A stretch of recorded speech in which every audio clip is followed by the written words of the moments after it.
নমস্কাৰ ষ্টুডিঅত মই পৰিমিতা আৰু এই মুহূৰ্তত এটা খবৰ দিবলৈ লৈছো এফালে অমিক্ৰনৰ শংকা আৰু তাৰ মাজতে সন্ধান পোৱা গৈছে আন এক ভেৰিয়েন্টৰ ফ্ৰান্সত ধৰা পৰিছে কোভিডৰ নতুন ভেৰিয়েন্ট B1.640.2 এই মুহূৰ্তত এই সন্দৰ্ভত লৈ আহিছো খবৰ এটাৰ পাছত আন এটা কোভিড ভেৰিয়েন্টৰ আতংক অমিক্ৰনৰ শংকাৰ মাজত সন্ধান পোৱা গ'ল আন এক ভেৰিয়েন্টৰ ফ্ৰান্সত ধৰা পৰিছে কোভিডৰ নতুন ভেৰিয়েন্ট আৰু এই ভেৰিয়েন্টৰ নাম দিয়া হৈছে B.1.640.2 B.1.640.2 ইতিমধ্যে 12 জন লোক সংক্ৰমিত হৈছে এই নতুন ভেৰিয়েন্টত সংক্ৰমিত লোক কেইজন কেমেৰুনৰ পৰা উভতি আহিছিল বুলি জানিব পৰা গৈছে দক্ষিণ আফ্ৰিকাৰ পৰা এই ভেৰিয়েন্টৰ উৎপত্তি ঘটা বুলি অনুমান কৰা হৈছে 46 বাৰলৈ এই ভেৰিয়েন্টৰ মিউটেশন ঘটা বুলি প্ৰকাশ কৰিছে গৱেষক মহলে এই নতুন ভেৰিয়েন্ট কিমান ক্ষতিকাৰক হেয়া এতিয়াও পোহৰলৈ অহা নাই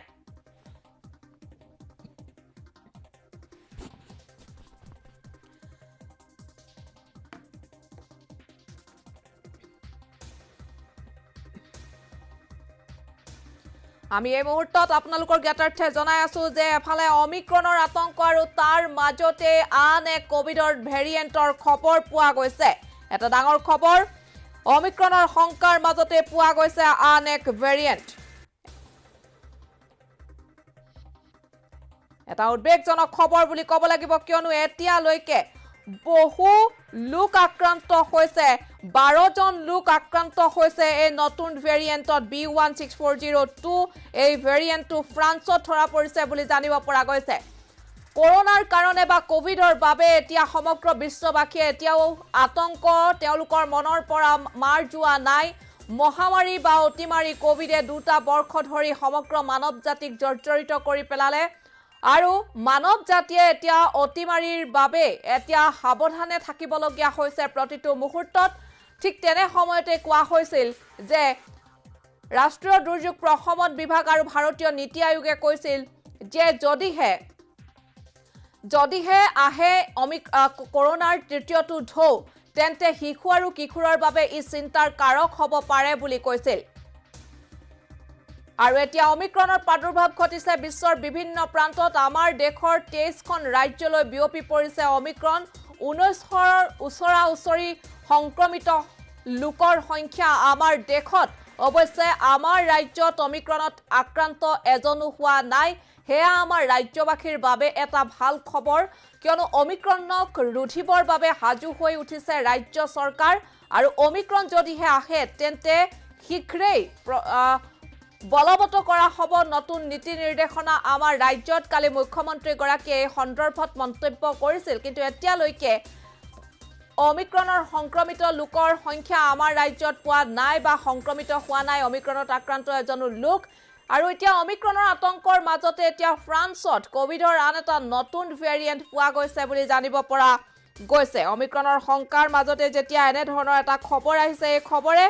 সকলোকে উদ্বেগ কৰি তুলিছে কিয়নো এই খবৰ এইভাবে ভয়ংকৰ হৈ পৰিছে যে ইয়া কোভিডৰ নতুন ভেৰিয়েন্ট আখ্যা দিয়া হৈছে B.1.640.2 আৰু ইতিমধ্যে 12 জন লোক সংক্ৰমিত হৈছে এই নতুন ভেৰিয়েন্টটো অৱশ্যে ভেৰিয়েন্টটো কেনেকৈ বিয়পে বা ইয়াৰ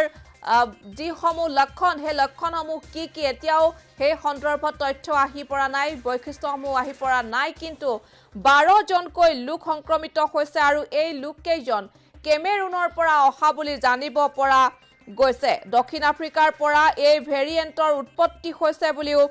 জানিব অনুমান কৰা গৈছে আৰু 46 বাৰলৈ এই ভেৰিয়েন্টৰ মিউটেশন ঘটা বুলি প্ৰকাশ কৰিছে